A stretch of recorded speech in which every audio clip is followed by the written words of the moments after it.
Enough. Over to you. Thank you. Jesper. Thank you. Go for it. Right, so thank you all for coming. I must say it's like Hyper Island has come a long way of what types of topics they cover as well. The first module or first course or first program, I guess, was about CD-ROM. Am I correct? Yeah. So it's gone from CD-ROM to now be UX and social media. So that's fun.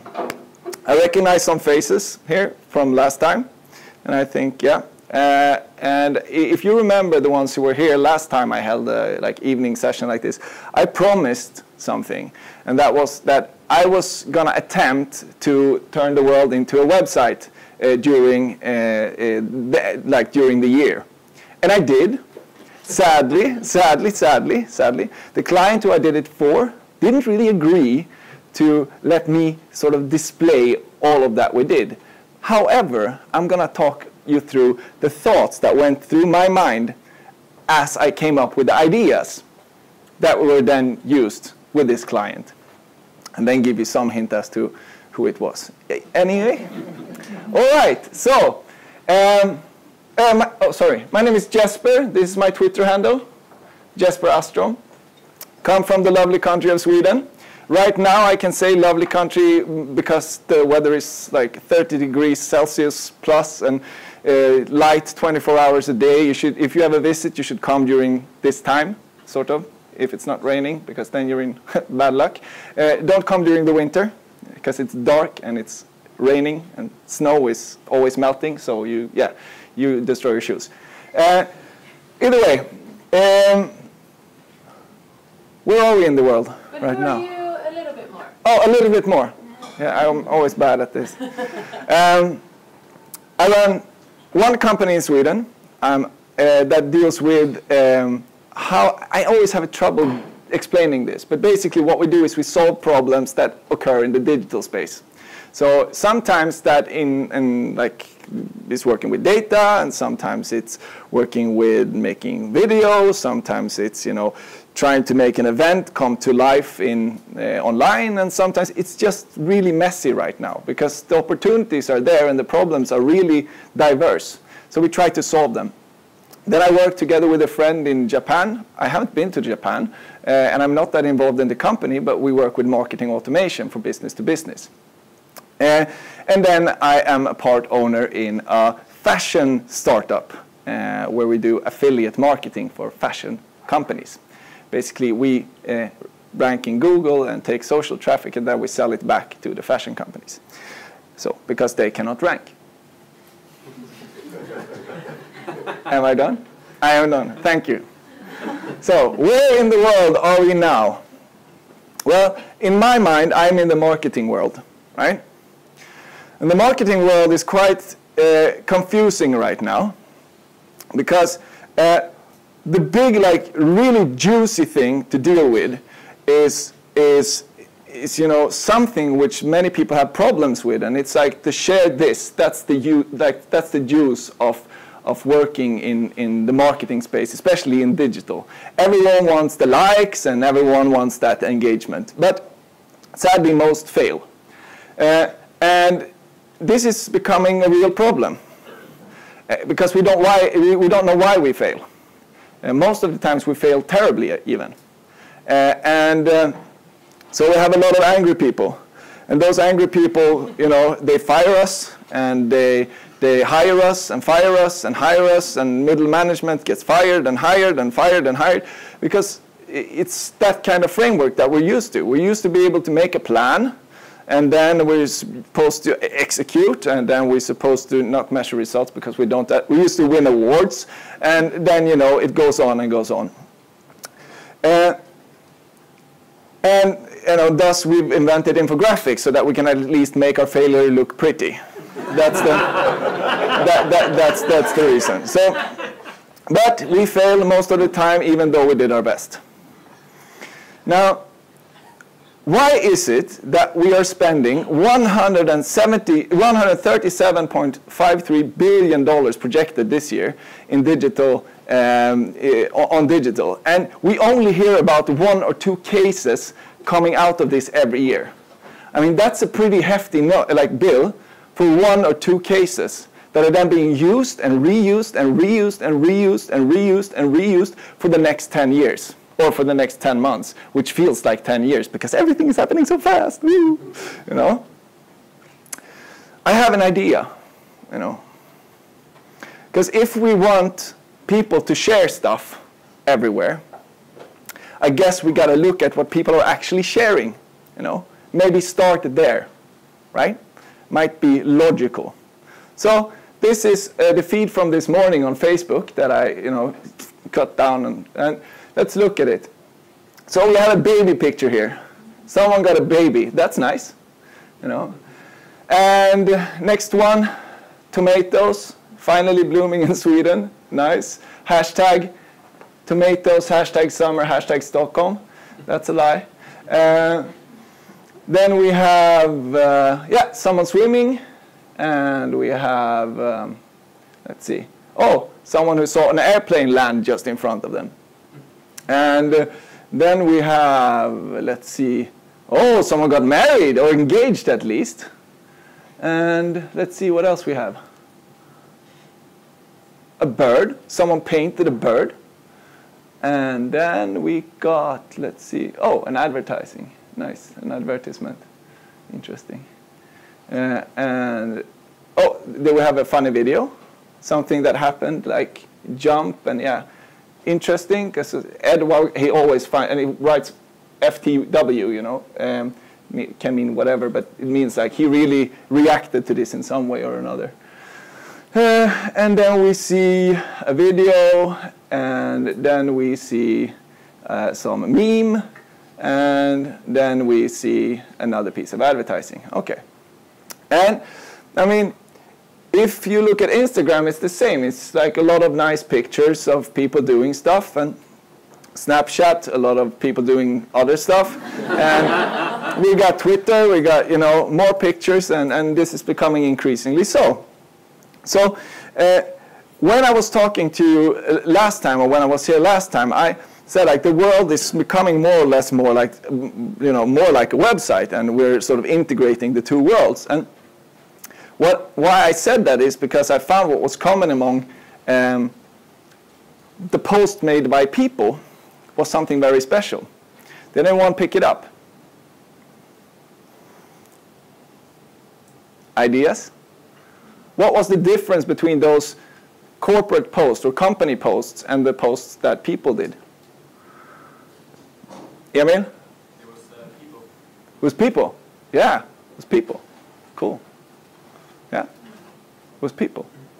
That was one thing. But what was common among those brands? I went by too quickly, I guess. Well, I think that the things that are being shared by people is mostly non-digital things, right? That's one of the conclusions that I found. And I've also seen that they come from the real world, the world outside of digital. But when I study what companies do and what brands do, is that they generally insist on doing web things for the web. You know? They're never doing real world things to be shared online. They always try to come up with web things to be shared online, right? They do, you know, the First Tracks Powder Alarm app. They do the also University, Your Future Facebook timeline. They do the, you know, cookies, Chrome extension, yada yada, blah blah blah. All of these things. Then they're probably really complicated and really, you know, useful, and some of them might get a lot of users, but they are not being shared. People are not sharing those things, right? And the ones that actually, when they actually try to do something in the real world, you know, they build like huge-ass boxes and make it into something like space-alike experience, and people get turned upside down and fly through a mountain, you know, and that costs shitload of money. Maybe that's where the $137 billion is coming from, you know? I don't know. I don't know. Right. Very few, as you saw from the engaged post, you know, here's a product. It managed to make its way into that picture. And the only thing they did was probably nothing, you know? They were lucky to to end up in this photo. Because what is better than getting engaged, you know? This is like, this guy he's a programmer, so usually he doesn't get that many likes. But now he has more than 112 likes on this photo, because people are going, oh my gosh, he got engaged. Why am I not, you know?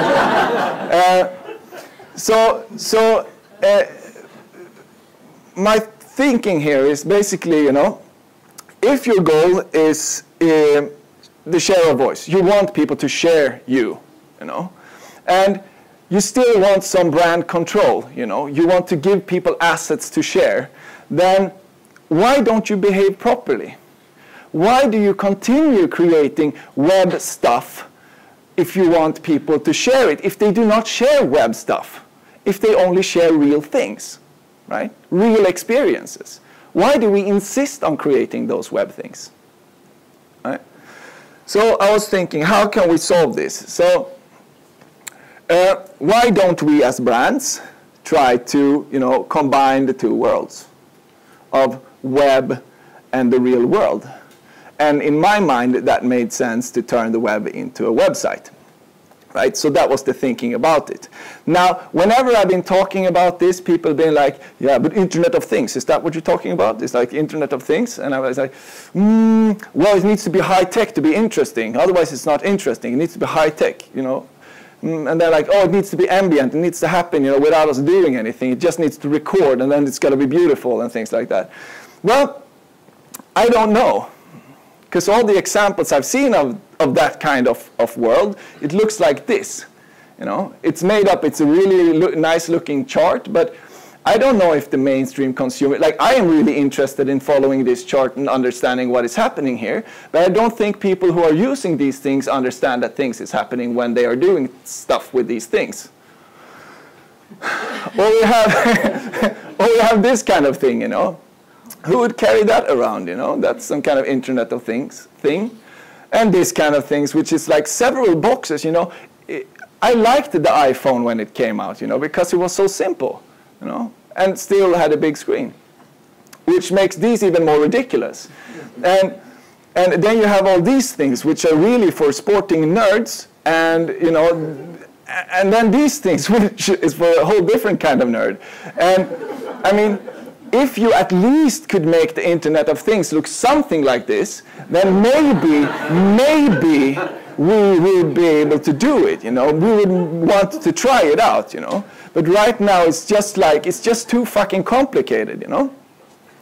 And then if you finally succeed to make your stuff as hot, you know, for someone to wear it, you know, you always get into this discussion. Like, who is watching, when are they watching, how are they analyzing this, and what is happening in the next stage, you know? Am I in risk of doing something with this? So I say no. No, no, no. It's enough, right? It's enough with the complicated stuff. We need to go and do what iPod did to, come on, to the MP3 player. We need to do, this is Internet of Things as we have it today, and we need to make it this, you know. We need to simplify stuff. That's what we have to do.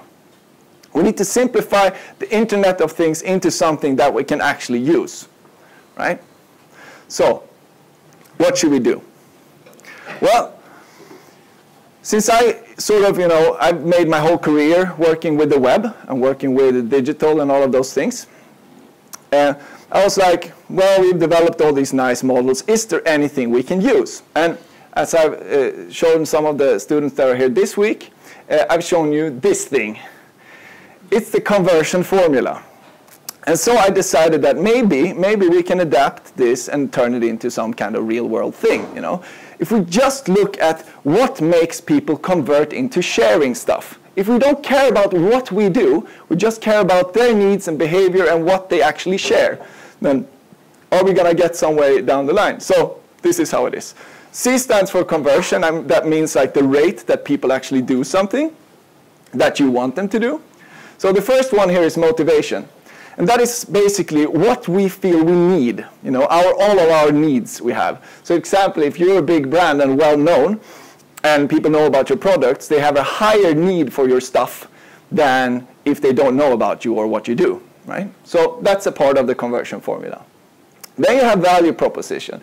And value proposition is basically something that gives me a reason to buy. So it might be anything from, you know, this is the best product in the world, to we have the highest quality on our brand, or you can use it for this in particular. That's a value proposition. Then within the brackets here we have two things. And the first one is incentive. This is an offer, right?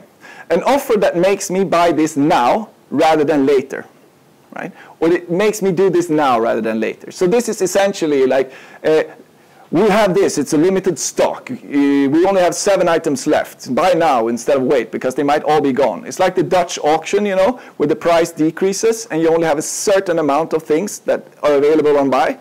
And when the first one goes, all the rest of them go. You know, because no one trusts the other to wait until the price is 0. This is incentive. Makes people buy now rather than later.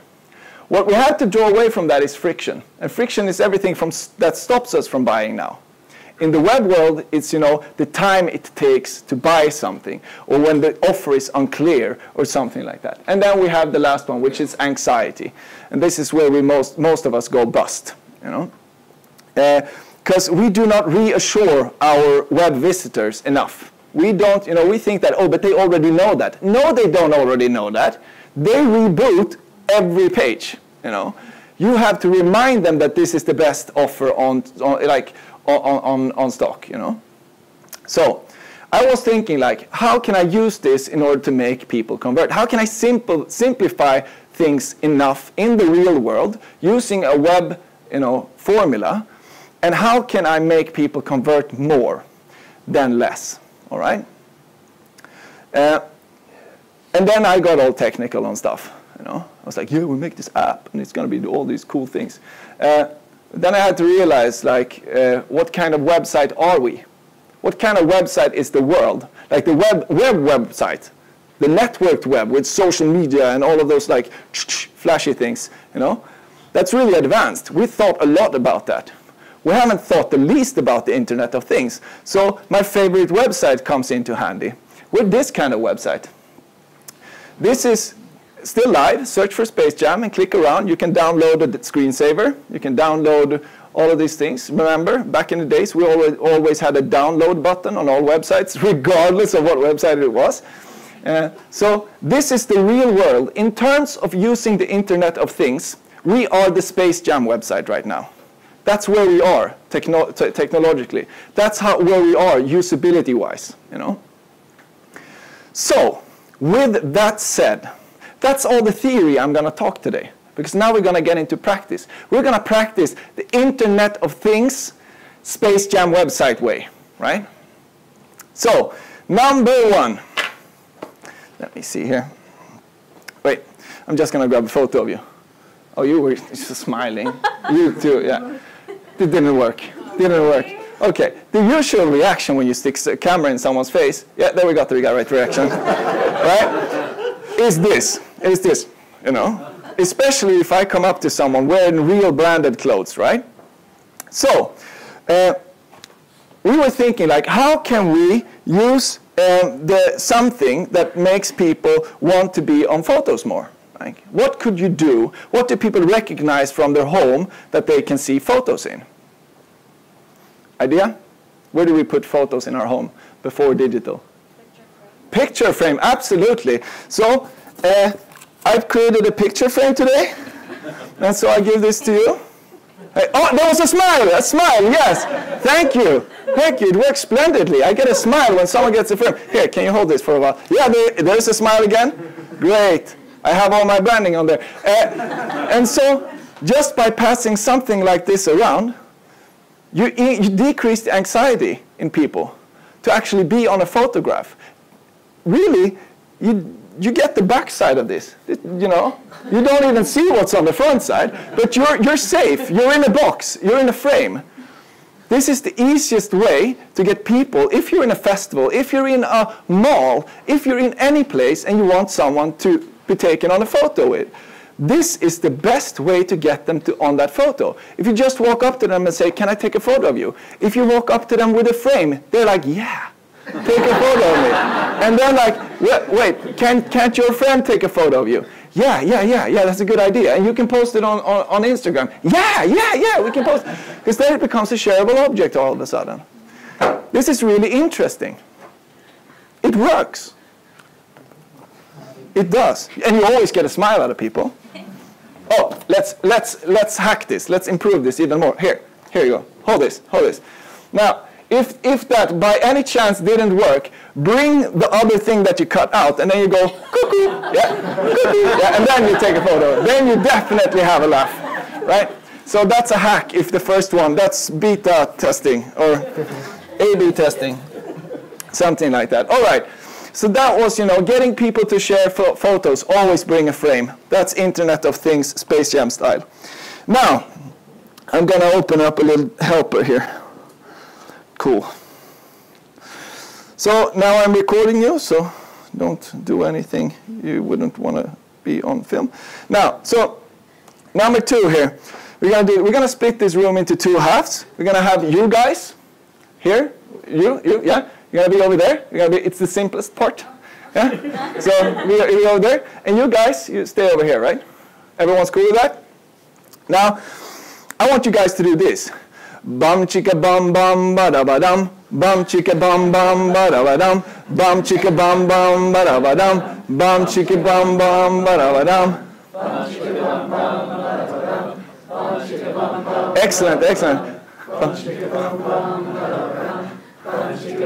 Now I want you to go.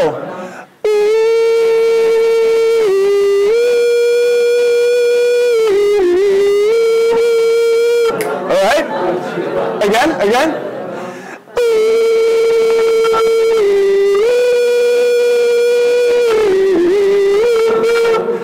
Okay, continue. Yes, we got this going. Background sound, the Internet of Things, Space Jam style. Right? We got it. I can continue. You can continue. This is we used to call this BG sound. BG sound was one of the most favorite, one of the best, features of a website back in the days, If you could get some sound onto your website. And now we just did it. I made you guys do it. Now, this will be an extremely shareable object online. Good for you to know is that you couldn't see a single face in this. And I promise to blow you out when I put this on YouTube. Right? Because of that lamp up there. Now, so this was the second piece of content. Now you can go anywhere, you can do whatever. We decided to add a third feature to our little room here. And everyone's bashing on QR codes, but they are like a link to the web, right? So first time when I heard that like everyone's bashing on QR codes, I was like, you just haven't used them right. That's how my brain works. It's like, if there's a thing, there gotta be a way. And so I worked for a company, for Pepsi, and they told me to okay, and I was like, yeah, let's use QR code. And they were like, yeah, but only 50-year-old men use QR codes because it's cool. And I was like, well, we haven't tried, so let's do it. So we put QR codes on everything, right? Now, we did it on outdoor display. We did it on our digital display. We did it on everything, and we did it on our bottles, our products. We put QR codes, and we put this little ugly-ass call to action that was press play. It was press play. That was the only thing we wrote above the QR code. Now, in Sweden, in Stockholm, there's 1 million people, and we made like posters, and we put them all over Stockholm, like big-ass displays on the bus stops, right? And we put the QR code there, and there was like a big football player and laser and all of those things that brands like. And then what happened was that we got a massive 4 scans out of that. Out of 1 million people, we got a massive 4 scans. Yeah, success, right? No, infographic 4. Yeah, really big. This 3 looks impressive. Imagine what would happen if I would put a 4 there. So no, that was the shitters. And then we looked at what was from all the other places, and we saw that it wasn't really good at all. But then we saw the metrics for the big bottle, and they had a couple of thousand. It's like, interesting, you know. But we sell a shitload of bottles, so it still wasn't impressive enough to, you know, allow the space. We could have put something else in that space on the bottle, you know, etiquette, right? It was until we got down to the small bottle, that is almost the size of this thing, that we realized that, shit, this is pulling a lot of traffic. Because it was pulling like 14,000, 15,000 people to our website. And now we're starting to get into numbers. And so I was thinking, like, what is it that makes this thing make the QR code work? Like, what is it with this thing that makes the QR code work? I was walking around with it, and I realized that, yeah, maybe it's when you can walk around with it in a hand, then it works. But then we looked at, like, our print, and the print didn't work. The print didn't work at all, you know. And you can walk around with print in your hand. So I developed a little test, because I realized that there were some features that could actually, disqualify QR codes from other things, you know. And I realized that if you can hold your phone in this hand and the Pepsi bottle in the other hand, and then go into the toilet and close the door and lock it and sit down on the toilet without a problem, then it actually works. The QR codes work. The QR codes work. So what you got to do whenever you're considering using a QR code is to do the toilet test. Otherwise, the friction of using it is too high. Now, I am 100% sure that QR codes would work a lot better if you would have moved the camera from here to here. From here to here. Because no one wants to stand looking like a fool scanning a QR code like that. But if we could do it from our hip, you're like, I'm going to take that offer. You know, no one wants to look cheap, but if you can take the offer from your hip, they would, right? So we have actually put a lot of QR codes, or some QR codes, up on the walls here with little treats in them. So if you feel like standing like a dork and scanning them later, please do. We try to make this is for my private email. I only have that over here. So you actually have to come talk to me if you want to scan it. No, but yeah, we put some up. So if you want to scan them, that's just fine. And I think that is one way to go. What I told the guys who were here this week was that it's actually better if you can get people to use a text message, because SMS works on all phones, right? So it's a lot better than to use something like this. It's a lot better. You get much higher conversion rates if you use a number. But you can use it in the same way, and you can connect people to online by using them. So what am I trying to say here? Well, I've been making a bit of a joke out of it, but I'm trying to say three things. First, we always try to complicate things when we do it digital. We should really, or when we try to combine the worlds, we should really try to simplify it instead. And secondly, it can be one of those things, you know, a little frame.